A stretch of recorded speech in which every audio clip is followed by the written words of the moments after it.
امت کو کے اندر تفرقہ بنیادی طور پر دو طرح سے ہوتا ہے. ایک مذہبی تفرقہ ہے، وہ بھی غلط ہے، اور ایک سیاسی تفرقہ ہے، وہ بھی غلط ہے. سیاسی تفرقہ جو ہے وہ آج کل پارٹیوں کی صورت میں ہوتا ہے. پہلے زمانے میں یہ نسلوں کی بنیاد پہ تھا. آج بھی آپ نے دیکھا ہوگا یہ سندھی ہے، یہ پنجابی ہے، یہ پٹھان ہے، یہ بلوچ ہے، یہ مطلب عرب، مطلب ایک دوسرے کا گلا کاٹ رہے ہیں. یہ کرد ہے، یہ عربی ہے، یہ فارسی ہے. نبی صلی اللہ علیہ وسلم کی امت جماعت المسلمین کہاں ہے؟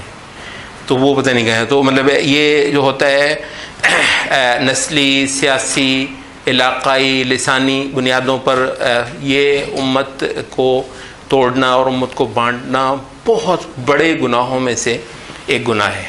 اسی طریقے سے مذہبی بنیادوں پہ میں جی یہ دیوبندی ہوں جی، آپ بریلوی ہیں جی، آپ اہل حدیث ہیں جی، آپ فلاں ہیں، آپ فلاں ہیں، اس بنیاد پر مسلمانوں کو کاٹنا پھاڑنا یہ ایک بہت بڑا جرم ہے. اچھا، یہی اسی کے اندر جو ہے وہ آگے چل کر آتا ہے وَلَا تَكُونُوا كَالَّذِينَ تَفَرَّقُوا وَاخْتَلَفُوا مِن بَعْدِ مَا جَاءَهُمُ الْبَيِّنَاتُ، کہ ان لوگوں کی طرح مت ہونا کہ جو فرقے بنے اور جنہوں نے اختلاف کیا آیات اور بینات کے ان پر آ جانے کے بعد. اس کے تحت ابن کثیر بھی اور دوسرے مفسرین بھی احادیث لے کر آتے ہیں نبی صلی اللہ علیہ وسلم کی، جس میں آپ نے فرمایا کہ یہودی 71 فرقوں میں بٹے، سب دوزخی ہوئے سوائے ایک کے. عیسائی 72 فرقوں میں بٹے سوائے ایک، سب دوزخی ہوئے سوائے ایک کے. اور میری امت 73 فرقے بنے گی، سب دوزخی ہوں گے سوائے ایک کے. کلہم فی النار الا واحدہ. صحابہ نے پوچھا کہ من ہم یا رسول اللہ، یا رسول اللہ وہ ایک کون ہوگی؟ آپ نے فرمایا من انا علیہ و اصحابی. ایک جگہ یہ بھی فرمایا ہم الجماعہ، وہ الجماعہ ہوگی. اور دوسرے مقام پر فرمایا کہ من انا علیہ و اصحابی وہ ہوگا جو اس راستے پر ہوں گے جس پر میں ہوں اور میرے صحابہ ہیں. اچھا، یہاں پر رسول اللہ صلی اللہ علیہ وسلم نے صرف اپنا اکیلے کا ذکر نہیں کیا. پتہ ہے کیوں؟ وجہ یہ ہے کہ نبی صلی اللہ علیہ وسلم کے ہوتے ہوئے کوئی مائی کا لال فرقہ بنا ہی نہیں سکتا تھا. نبی صلی اللہ علیہ وسلم نے جو کہہ دینا اسلام یہ ہے، تو وہ اسلام کو کسی کی ہمت ہے کہ وہ نبی صلی اللہ علیہ وسلم کے ہوتے ہوئے کہے کہ نہیں اسلام یوں نہیں یوں ہے؟ وہ تو نبی صلی اللہ علیہ وسلم کے ہوتے ہوئے تو کوئی منافق ہے تو الگ بات ہے، ورنہ اسلام ڈسپیوٹیبل نہیں ہو سکتا. نبی صلی اللہ علیہ وسلم نے فرمایا تھا کہ انہ من یعش منکم بعدی فسیری اختلافا کثیرا، میرے بعد جو تم میں سے رہیں گے وہ بڑا بڑا اختلاف دیکھیں گے. تو اختلاف اور تفرقہ نبی صلی اللہ علیہ وسلم کے بعد ہوا ہے. اچھا، نبی صلی اللہ علیہ وسلم کے بعد جب اختلاف ہوا تو اور آپ کو یہ تو پتہ ہے کہ نبی صلی اللہ علیہ وسلم کو ہر مسلمان ہی اون کرتا ہے. آپ کو پتہ ہے جو بھی بدعتی بھی ہے وہ نبی صلی اللہ علیہ وسلم کو تو نہیں کہتا کہ نبی صلی اللہ علیہ وسلم ہمارے نہیں ہیں، یہ ہم آپ نبی صلی اللہ علیہ وسلم کے متبع نہیں. کوئی بدعتی مجھے لا کر دکھا دیجئے جو یہ کہے کہ میں نبی صلی اللہ علیہ وسلم کو نہیں مانتا یا میں نبی صلی اللہ علیہ وسلم کا متبع نہیں ہوں، تو وہ تو بات نہیں ہے.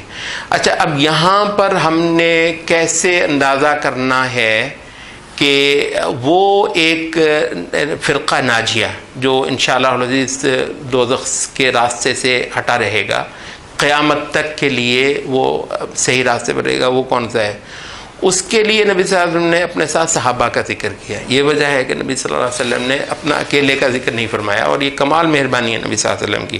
فرمایا من انا علیہ و اصحابی، جو اس راستے پر میں اور میرے صحابہ. تو پھر جب اختلاف ہوا، پہلا اختلاف خوارج کا ہوا، تو خوارج نے صحابہ کو ایک طرف کر دیا، کہنے لگے جی ہم خود دین سمجھ کر دکھائیں گے. یہ بدعت کی اور دین کے اندر تفرقہ کی بنیاد کیا ہے؟ صحابہ کو ہٹا کر کہنا ہم خود دین آپ کو سمجھ کر دکھائیں گے. آج بھی جدت پسند یہی کر رہے ہیں. ہر بندہ آتا ہے کہتا ہے جی میں اپنا زور بازو دکھاؤں گا اور آپ کو قرآن خود سمجھ کر دکھاؤں گا. صحابہ کون ہوتے ہیں؟ صحابہ نے بھی زور لگایا تھا، ہم بھی زور لگاتے ہیں. کوئی صحابہ کو بات سمجھ آ جائے گی، ہمیں سمجھ آ جائے گی. تو یہاں سے جو ہے وہ تو اب یہ جو ہے امت کا وہ حصہ، وہ طبقہ جو صحابہ کے راستے پر ہے. یہ جو ائمہ اربعہ ہیں آپ کو پتہ ہے سارے کے سارے یہ صحابہ کے پوتا شاگرد ہیں، پوتا پڑ پوتا شاگرد ہیں.